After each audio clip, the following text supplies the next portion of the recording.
కిషన్ రెడ్డి గారు మాకు ప్రధానమంత్రిని కలిపి మనోడు చేసిండ కనుక ఇవాళ జనగణ జరుగుతుంది కానీ కులగణ జరుగుతలేదని 140 కోట్లలో 60 కోట్లు మేమున్నాం.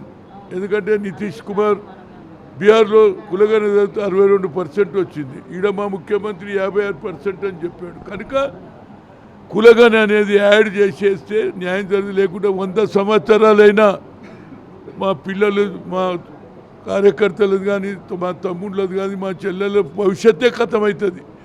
ఏ విధంగా తెలంగాణ గురించి ఆనాడు పోరాడినాం కదా, సెల్ఫ్ రెస్పెక్ట్, మా కాళ్ళ మీద మేము నిలబడతాం, వేరే వాళ్ళ పెత్తనం అన్నట్టే ఇవాళ మాకు కూడా ఒక ఆలోచన వచ్చింది. శ్రీకాంతాచారి లాంటి వాడు ప్రాణాలు త్యాగం చేసి తెలంగాణ తెచ్చాడు కనుక ఈ 60 కోట్ల జనాన్ని గురించి నేను ఆమరణ నిరాహార దీక్ష చేస్తున్నా. దీనికి అన్ని రాజకీయ పార్టీలు ఎక్సెప్ట్ బీజేపీ తప్పితే మొన్న శ్రీనివాస్ గారు జేసీ మీటింగ్ పెడితే అన్ని రాజకీయ పార్టీలు మద్దతు ఇస్తున్నది.